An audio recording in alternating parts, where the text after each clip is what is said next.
Welcome to the SciFi Pubcast. Come for a drink, but stay for the speculation. We're talking the film Everything Everywhere All at Once, directed by the Daniels. So grab a everything bagel to dip in your drink. This is the SciFi Pubcast.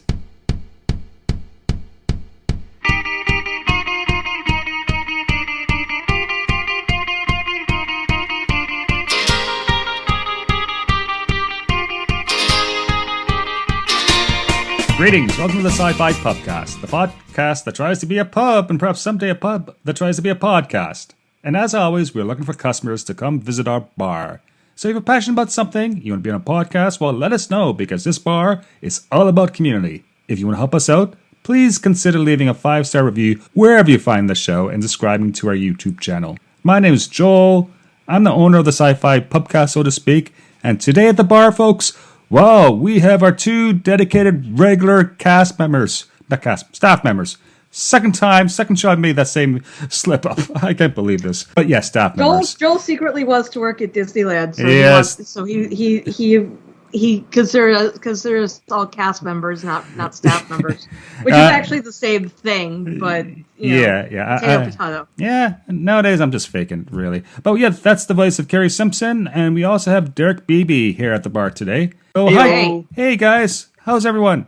Well, I just got back from Las Vegas. I went to the 56-year mission, also lovingly known as STLV, Star Trek Las Vegas, which was a good time. There was a very large party for the Mission Log Patreon group where we got to roast the hosts of Mission Log and have lots of drinks and party, and then we went about the rest of the con, or at least I was there for one day. And then on my way home, I switched off my targeting computer, Waze, and almost then drove myself to San Diego. So the fact that I'm here right now is a bit of a minor miracle, but yeah. See, if it was San Francisco, I would understand because it's a Star Trek. But yeah, San Diego? Really? Okay. I love San Diego. Me too, but yeah. Maybe she needed a nuclear reactor. That must be it, yeah. That sounds amazing, Carrie, and I'm jealous. Perhaps someday I'll get down to Vegas to see that convention. So yeah, it sounds cool. I haven't been to a dedicated Star Trek event of any kind. Well, actually, I did. Back in the probably early 2000s, the permanent Star Trek exhibition on one of the casinos in Vegas. Yeah, I saw that. The Las Vegas Hilton, yeah. Yeah, I saw that. I've been there a couple of times before it went away.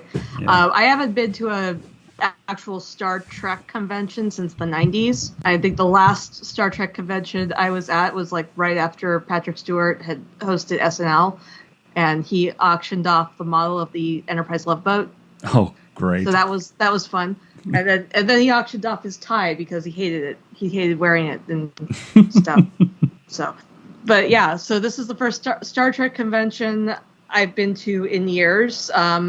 It's STLV has kind of been on my bucket list of cons I want to go to.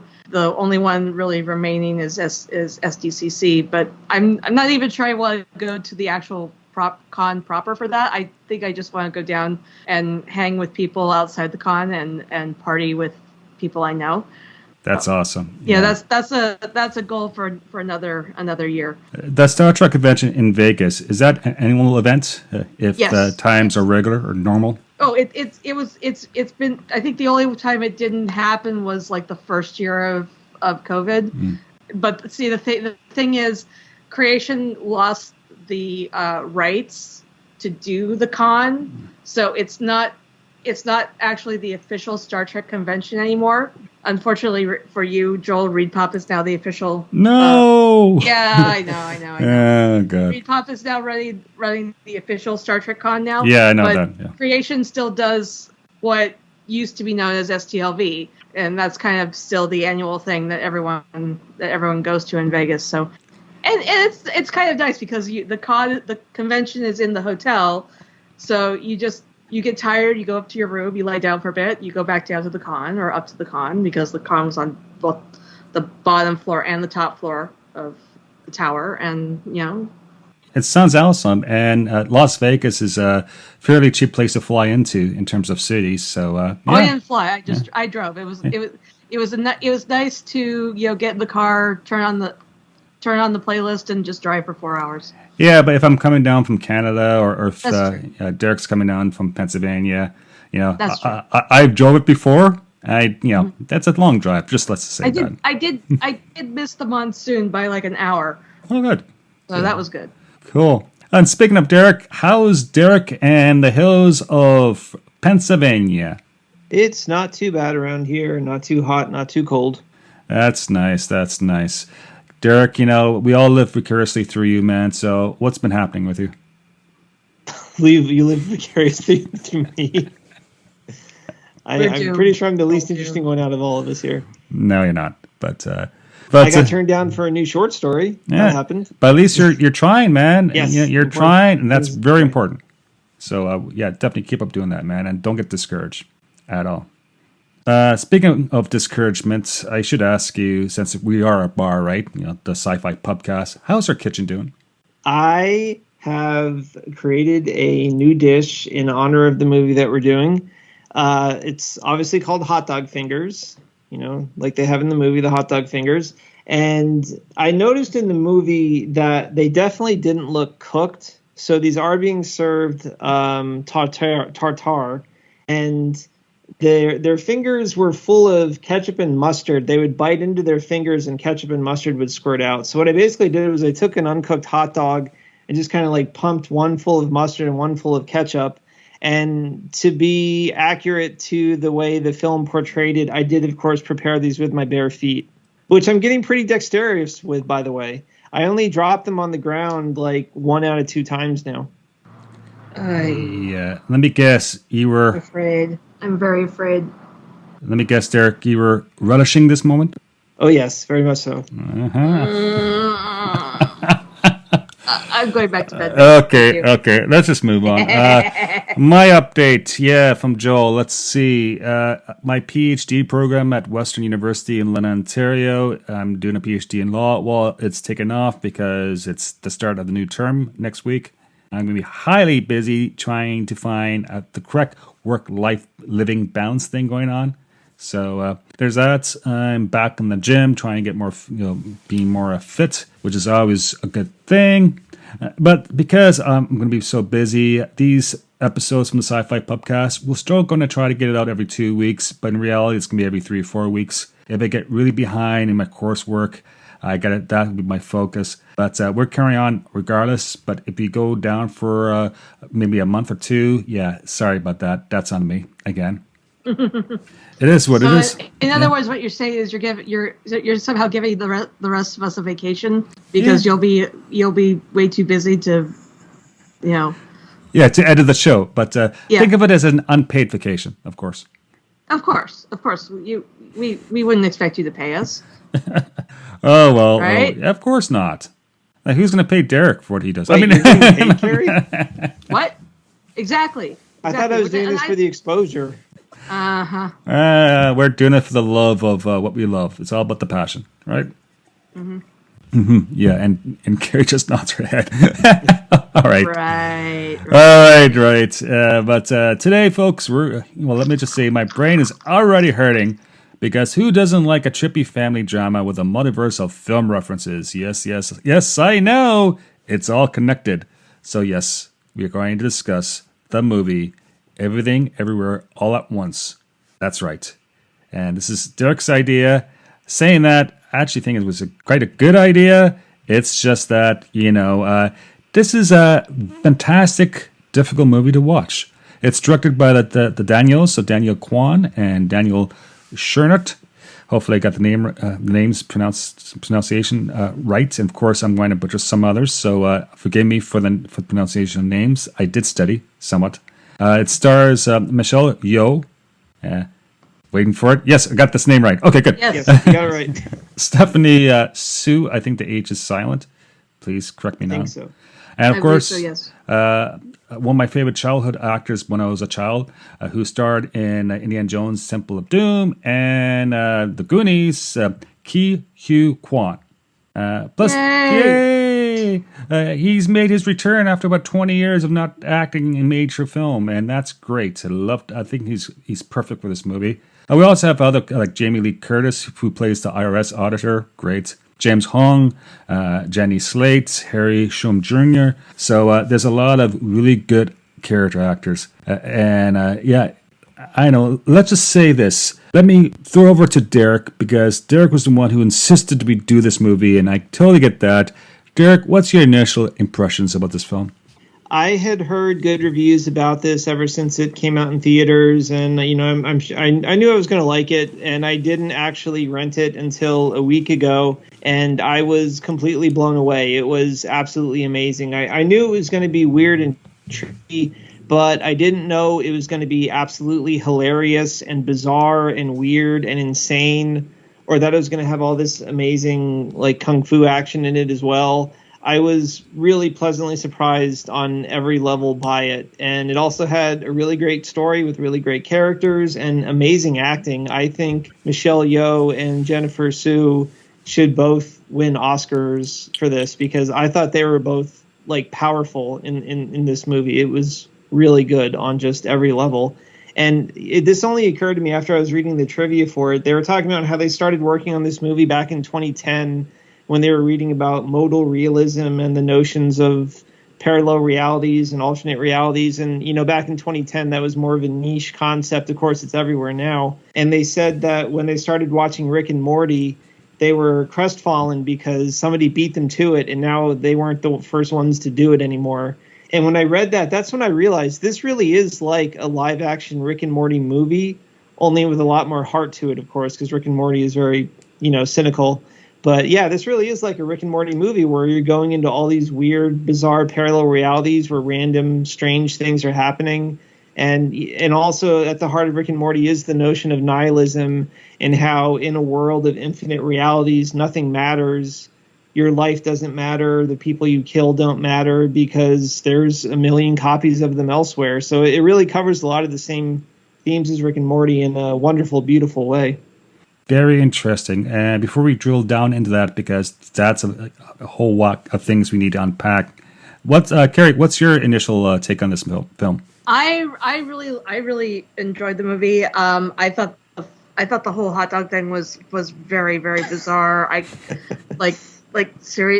seriously, how does that even work? But I guess they made it work. But yeah, I really loved the movie. I really loved Ki Huy Kwan's return to acting. I had a huge crush on him when he was in Goonies, because he was the genius, the mad genius. Okay. But yeah, it was so much fun. And Michelle Yeoh, Jamie Lee Curtis going at just, that is a rivalry I never expected to want to watch ever, but it was awesome. And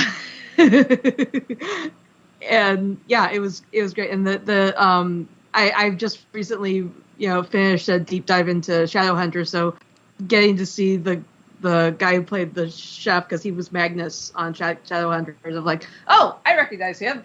Yay. Nice. That was fun. Nice. He was the Ratatouille raccoon guy. Yeah. Very cool. My initial take, I saw the trailer before the movie came out and thought to myself, this would be a really good movie, but I'm not in a hurry to watch it.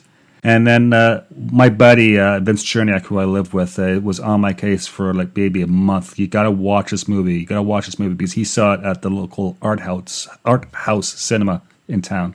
And we finally rented it maybe a month ago. And yeah, it was quite something. I think a movie like this one, first thing, you get the name. The name is bold and unique. It's a lengthy name, and that's awesome. Everything, everywhere, all at once.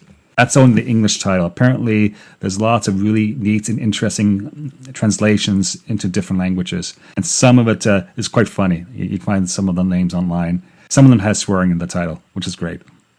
Nice. The F word makes an appearance. But saying that, yeah, I'm all about existentialism. At least I was when I was a young man trying to figure out my life. And it goes back to what Derek mentioned, nihilism, and where is meaning when there's versions of you everywhere. Of course, an existentialist will say that the meaning is from the choices you make. Even if there's you have two possible bad choices, you still have meaning. Of course, the counter argument is that it's a false choice if you have two really bad choices. But in this universe or universes in the multiverse, you have endless amount of choice making. So that's, to me, that's neat. And what I really value about this movie is that, yeah, it's funky, it's goofy, it's completely whack. I need to have some sort of AI program do, flow charts to show me, where what goes where, and like a Venn diagram with overlapping universes just to figure things out. But really, no. Deep down inside, there's an emotional grab, because it is about family. And I think all families are dysfunctional to a certain level. This is just literally talking about this family drama and with the characters coming to terms with their loved ones. So I think, at the end of the day, the Q Kwan character, what's his name? His character name is Wayman. The husband? Yeah, Wayman. Yeah, okay. I think he's always on about this thing about kindness. So that's where we get meaning. Now, is it a cop-out? Sure, we can argue that. But to me, that works, right? It's all about love, right? And kindness. That's where that's the foundation of your ethics. Mm-hmm. There's the multiverse, but in reality, it's where you are right now in this moment. The decisions you're making, and hopefully it stems from an impulse of love, even if you get the decision wrong. Mm-hmm. There you go. Should I run for office now? No. Or become a priest? What? I don't know. Yeah, there you go. I'm terrible at giving life advice, so don't ask me. Good. Yeah, anyone who says they're a life coach, well, really examine the life. Just say, okay? Yeah, that's why I thought this movie was so successful, because it was so many good things in one. I going into it, I knew it was going to be kind of like a weird, crazy, trippy multiverse story, but it was also, in addition to that, a really funny movie. It was also, in addition to that, a good action movie, and it was also, in addition to that, a good character piece. A family drama that actually has good acting and good moments and everything. It's all those things wrapped into one nice little perfect movie. Yeah, it's like you go out for breakfast, you hit the local deli, and you order like an everything bagel because it has everything in it, except a big existentialist hole in it that's missing stuff, which you have to fill yourself, right? Yeah, it's zany. It's zany in a good sense when the essential focus of this movie, besides the kindness and the family bit, is this bagel, this everything bagel as a metaphor. And you see all these motifs of these circle metaphors throughout many of the scenes, even to the point where you have the third eye, which is, of course, a spiritual thing about seeing beyond your own reality, seeing beyond your own world. Well, see, the thing I've never gotten with the everything bagels, if everything is on the bagel, then you don't really taste anything. Mm. Because it's just too much. There is such a thing as too much stuff on everything. It's like if you put too many toppings on a pizza, the pizza will not hold up under the weight of all of the toppings, and there's a structural integrity there. There's a flavor integrity there that you're going to lose if you put too much stuff on it. And same thing with the bagel. It's like you put too much stuff, and then black bread is just. Bleh. I mean, it's not even like pumpernickel. And this is just my culinary school graduate brain going. I was like, it's not even a pumpernickel bagel. It's a bagel that's been dyed like pitch black, and that much food coloring in a bagel. One thing, if it's quote unquote natural food dye, it's going to be squid ink, and that much squid ink is going to make the bagel taste really, really fishy. And if it's not the natural food dye, if it's like just a chemical food dye, that much food dye is going to make the bread taste off. Yeah. Let me guess. As a kid, you never went to the pop machine, pop fountain, and you had a little bit of Coke, a little bit of Sprite, a little bit of 7-Up, maybe some Dr. Pepper to make swamp. It never tasted that great. Yeah, I know what you're saying. Yeah. That's why there's a hole. You might say that the message of the movie is that you have to reject the notion of everything, everywhere, all at once, and you have to only focus on your life and the people you love in front of you. Because in a world of infinite realities and choices and populations, it's only the people that you're with that matter. Yeah, live for the moment. This is true. Yeah. And the film does it very well in its editing. The fact that it switches between 3 different languages, English, Mandarin, and Cantonese. And They also speak rock for a while. Oh yeah, which was great. Yeah, let's up with the rock thing. It's like, fall off the cliff, right? There's so many metaphors going on there, right? Are you going to be the one pushing the rock back up on the hill, so to speak, for it to collapse and roll down again? The myth of Sisyphus. Help me out here. Sisyphus. Thank you. Yes. Yeah, I was born like that. Yeah, speech impediment. My apologies. What else? And this cartoon stuff.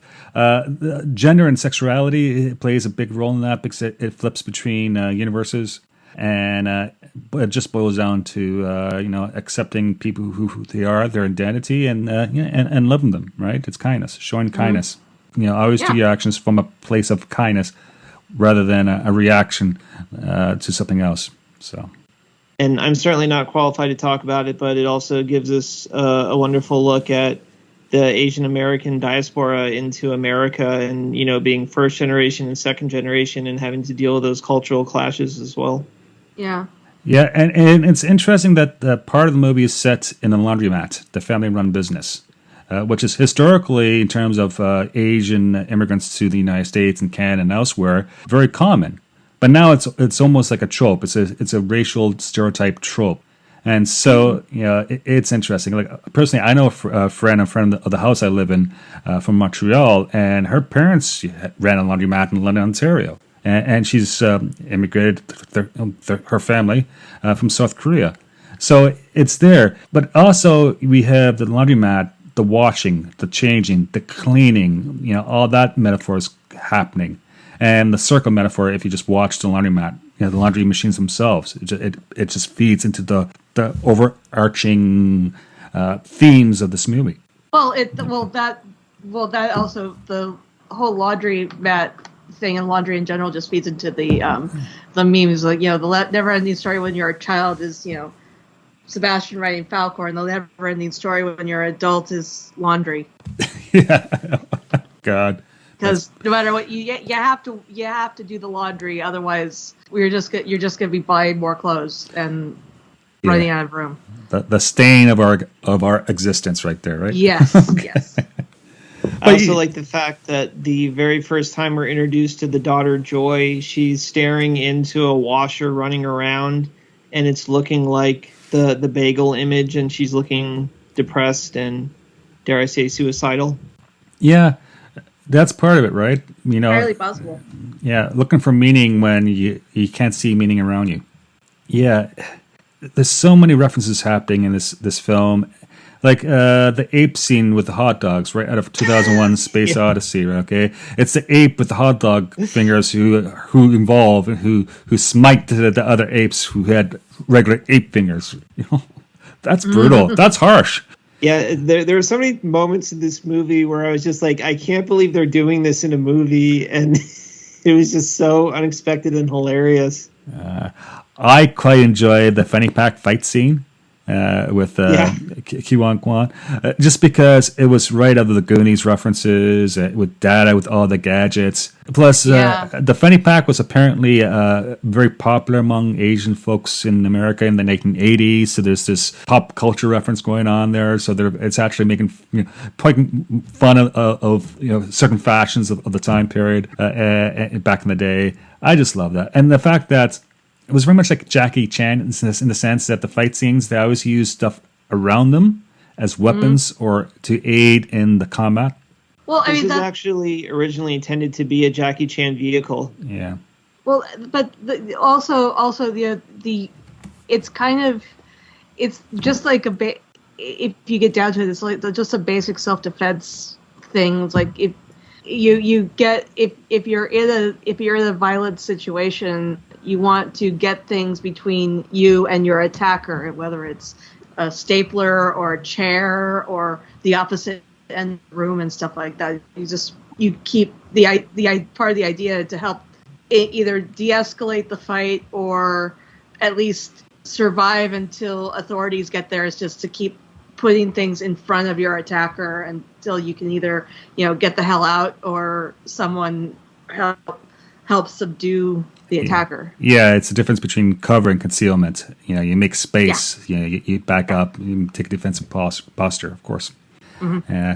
Unless you're really good at pinky martial arts, then you just use the pinky to win your fight, right? Okay. Oh man, there's so many like Kill Bill references and Kung Fu references. The TV show from back in the 70s, even Into the Dragon with Bruce Lee. It's like wow, and there's a certain film genre, and they're playing with that. Mm-hmm. Yeah. Not the ambulance or the fire truck that just went past, but they're playing that, right? Okay, because again, it's part of how Americans see Asian Americans, like or Asians, right? The whole martial arts craze, the whole like the film genre, the fact that martial arts is still very very popular. Like you're in martial arts, right, Gary? So it's interesting how we have differences or confluence of ideas and cultural tidbits. Well, and that kind of gets into like the there's the trope that only Asian that if there's an Asian in something, they're automatically a martial artist.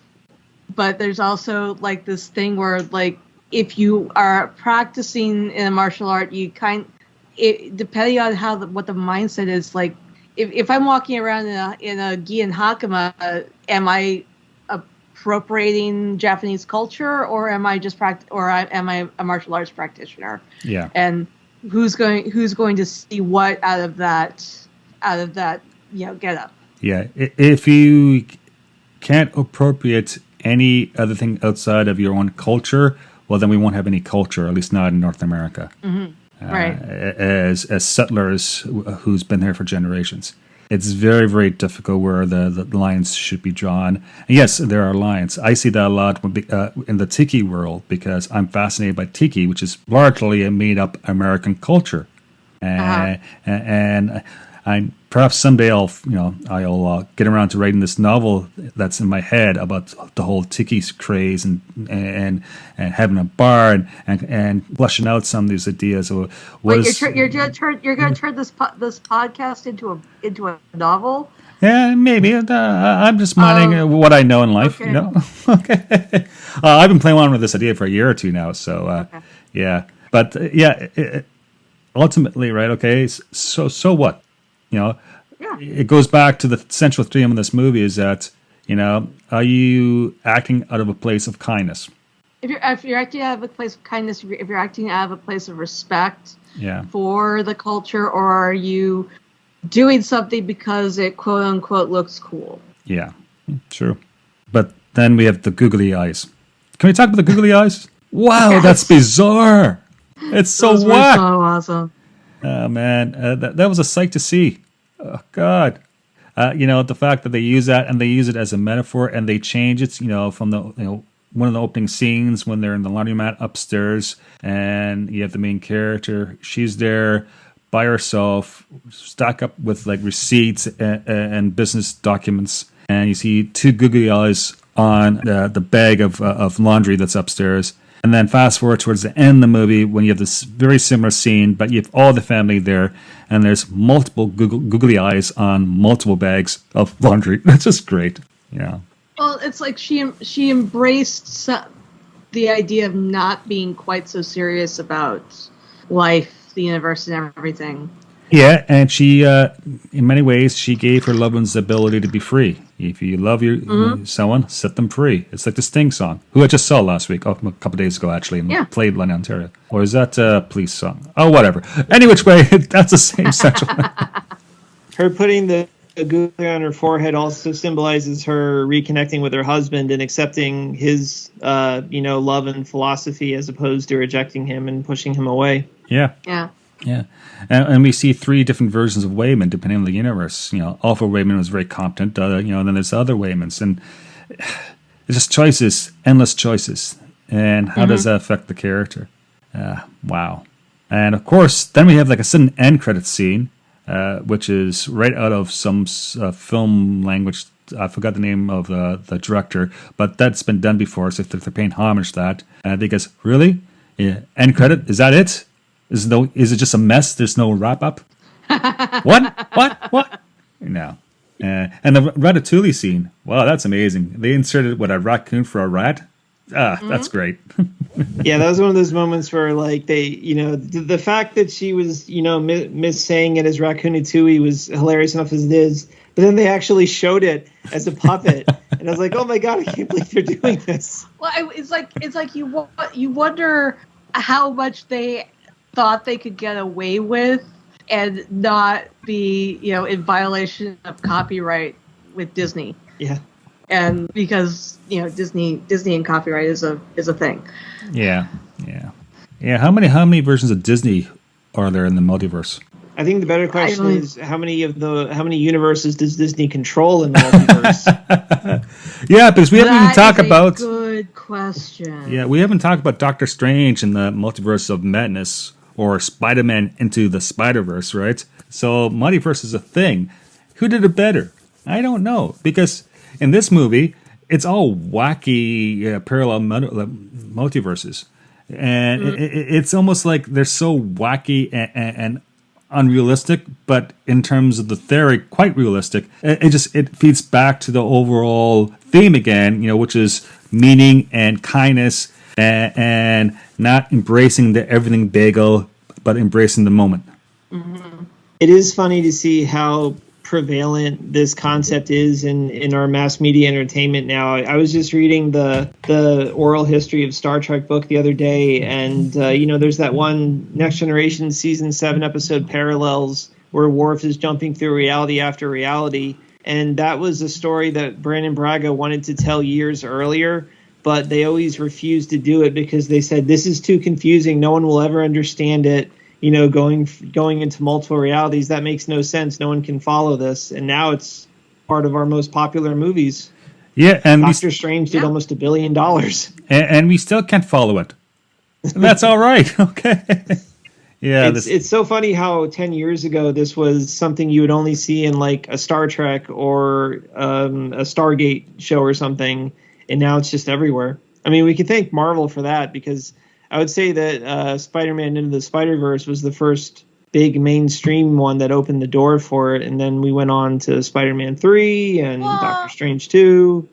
Okay, if you're gonna go mainstream, yes, but I mean, Star Trek has done it on a couple of occasions. I mean, the Mirrorverse is part of the multiverse, but they've also done a couple of multiverse-esque things. Stargate has done it several times. But as you said, it's not something that's in the mainstream. Yeah. So. Yeah, and now it's become popular. Oh, and DC has done it because we had Crisis on Infinite Earths, and that broke the multiverse, put it back together, and then broke it again. Yeah. And everyone in America knows about the Crisis. Oh God. Yes. And there's also a difference between having an endless multiverse that goes off to infinity and having just one or two parallel dimensions. Again, this is true. Twin Peaks comes to mind. There's a few others, right? The Man on High Castle, right? These alternate history ones, which we've talked about in previous shows. Yeah, true. Yeah. Did everyone notice how similar this movie is plot-wise to the original Matrix movie? No, because it starts with a regular woman in a boring life, is in an office setting when she gets a mysterious phone call from a person from another world telling her that she's the chosen one and she has to access her powers. And she uses a phone to download kung fu knowledge into her head as the bad guys come into the office searching for her. Yeah. Oh, right. That's right. I believe that Daniel cites The Matrix as one of the influences on this film. Actually, I think they actually said, and I might be misquoting them, so this is the caveat, is that it was The Matrix who convinced him to actually do this film 20 years ago because of the multiverse angle to it. So the reality versus choice making. And that's why any film that is heavy in existentialism, like The Matrix it was, or still is in many ways, big time influence. And the fact that they use much of this film takes place in the building of the IRS, the tax folks. Wow. That was still woefully underfunded at the time that this was. It's all changed now, but still. Oh yeah. Yeah. Much to the horror of people who are not going to be affected by it at all. Mm-hmm. Oh wait, never mind. This is not the place for that type of It was only when I was watching the movie the second time around that I did notice that the vast majority of it does take place in the IRS building. And like when I was watching it the first time and the second time, I felt that this was an expensive looking, expansive movie with lots of cool action. Like it did not feel cheap or small or independent at all to me. So I was shocked to find out that their budget was only $25 million. That's like 1/8 of a Marvel movie. But I think the movie looks incredible. Yeah, I've been watching a lot of the YouTube videos that's out there explaining this movie. And apparently they only use 5 folks to do the CGI. One tiny little studio, mostly remotely. Whereas MCU, you see Doctor Strange and the Multiverse of Madness, they have over 200 people doing the CGI. That's a big scale up.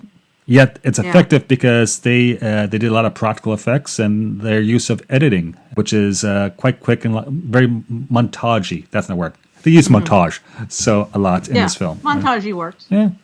Well, you even have James Wong, the great James Wong, by the way. I think he's like 93 years old and he's still making movies. I believe he holds the Guinness World of Records record for the most movie roles. He's been in so many things for so many years.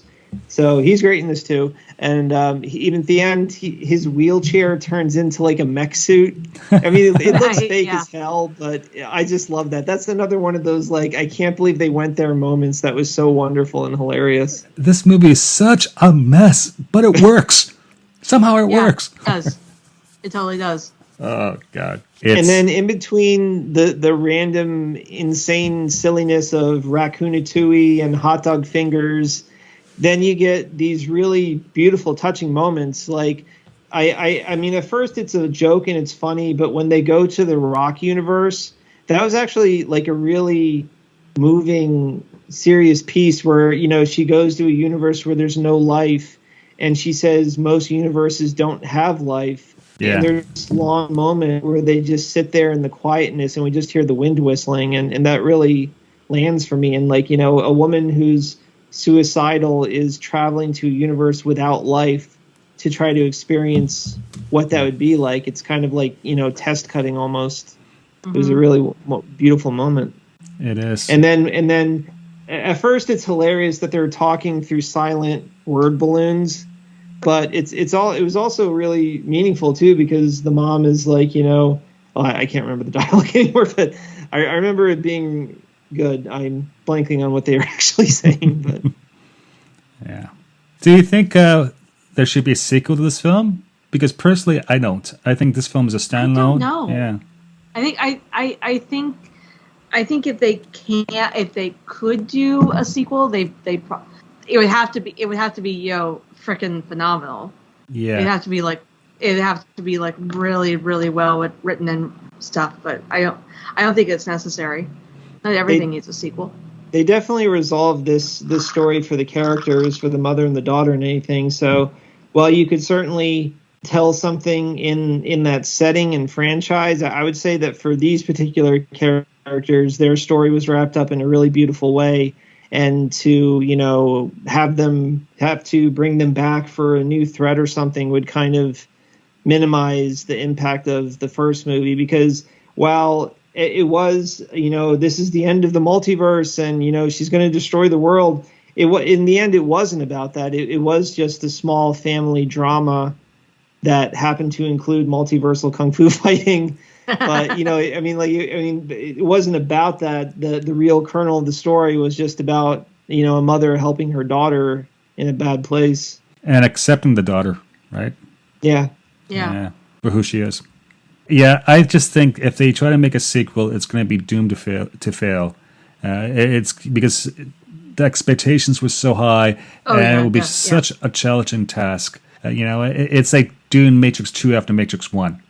I understand why they did it, but it's a very difficult endeavor to do successfully. But at least with the Matrix, there was a plot reason to continue the story, because Matrix 1 was the origin story of Neo, who's then going to save humanity from the machines. So now we need to see him save humanity from the machines.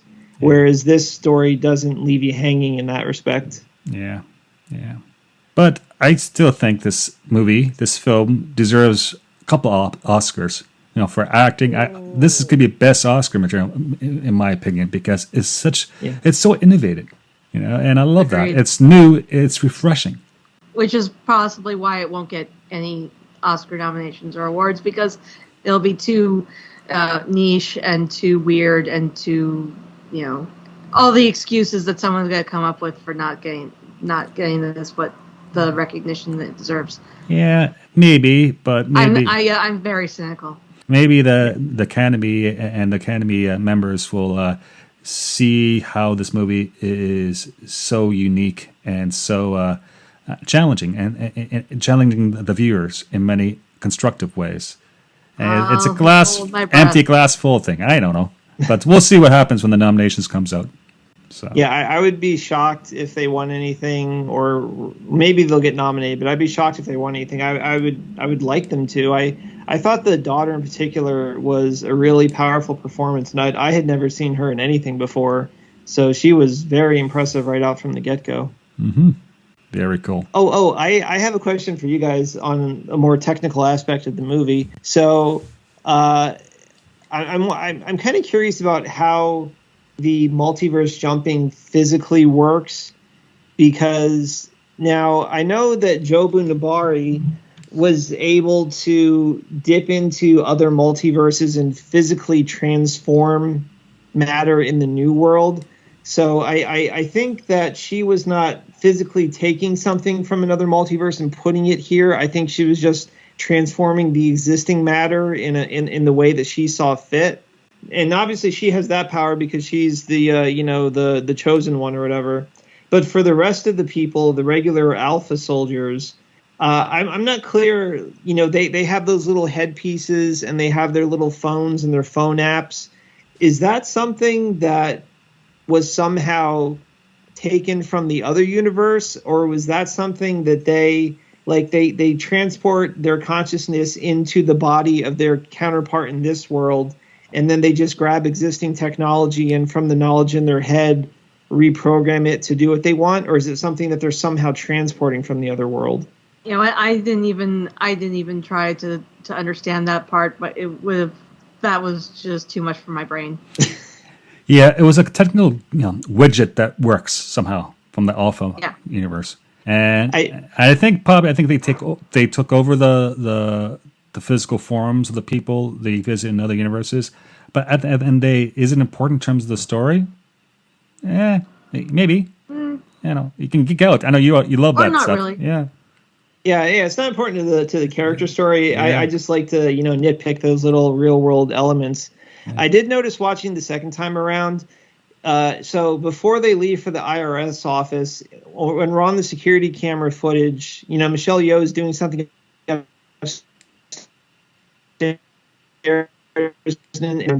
it shows kind of like transmission incoming, and then Wayland I keep forgetting his name, Waymond. He gets taken over, and then he immediately runs into the office, takes something out of a drawer, sticks it in his fanny pack, and then runs back. So I'm guessing that he went and grabbed like earpieces or Blue Phone earpieces out of a junk drawer, and then was somehow able, I don't know. My theory is that they're not bringing physical items with them, that they sent a tech team through first, and he went on the internet and created the app for anyone to download on a phone, so that when someone else jumps into their person's body, they just have to download the app off the internet for free, and then they can start using it. And then they have the headpieces that will then work in relation to that app. That's my fan wing theory for it. Oh, nice. Sure. I'm just going to do a hand wave and just move on. Okay. Yeah. I'm not even. It's not important, but it's fun to look at the inner reality of the movie to understand how it works internally. Yeah. All right, folks. I think we should shut our doors and give this show a wrap. Any last thoughts? Go see it if you haven't seen it already. Unfortunately, we spoiled the crap out of it. So. Oh wait, right. Spoiler alert. Yeah, spoiler. Yeah. I tried to dance around the identity of certain people. Yeah. But yeah, it's a wonderful movie. I highly recommend it. You can rent it for $6 on digital right now. That's how I saw it. It's really, really, really good. It really exceeded every possible expectation I had for it, and it's really funny too. It's hilarious. Yeah. If you like Rick and Morty, this is like the live action movie version of it. Wow. Cool, guys. Thanks for that. Let's see. Let's wrap up. This show is available on most podcast platforms and on YouTube. Subscribe today. For listener engagement and announcements, follow us on Twitter at SciFi Pubcast. And if you wish to contact us directly, our email address is management@scifipubcast.space. We love hearing from our listeners. Right, Carrie, what's your Twitter address? My Twitter handle is Carrie Blackfire42. That's KERI Blackfire42. And what other podcasts are you on? I was about to say that, but I was yawning. Sorry. I'm also on. It's nothing to do with the recording. I'm just really tired from travel. Sure. Yeah, that's my story. I'm sticking to it. I'm also on DC Talk, Cape Chronicles, and Enter the Dojo over on the Random Chatter Network. That's great. Check these shows out, please. Derek, what's your Twitter address? I am at Derek J. Beebe, and my website is derekbeebe.com. Excellent. Randall Graham, our friend of the show, he's on every so often. So he has a new book that's coming out that's just hitting the shelves in the next couple of weeks. I got a copy somehow. Yes, it's the third book in the Before Life series known as Nether Regions. So if you want to follow Randall, he's on Twitter at Randall_Graham. And yes, he's starting his book promotion, and it's hilarious. It's so funny. And I'm nearly done reading his book, and yeah, this is my favorite of the three so far. It's quite readable, and I've laughed out loud several times with the film references he puts in it. Oh boy. Yeah. I'm sure there are easier ways for Randall to show off his nether regions, but you know, not that would land him in jail. So Things are different congrats, up in Randall, Canada. on They're the. much more lax. That's true. Congrats, Randall, on the book release. Yeah. If you're listening. Yeah. This far. He is a full professor and tenured, so there's that. Okay. He probably keeps his job. Okay. Any which way, my Twitter address is at Joel_Welch. It's closing time. Take care, and please make it home safely. We'll see you next time. Bye now. Bye. Bye-bye. Music provided courtesy of Logan Rathbone. Podcast logo by Jea Rhee. Copyrighted Joe Welch. Listen responsibly, and we can't wait for your next visit to our fine establishment. Cheers.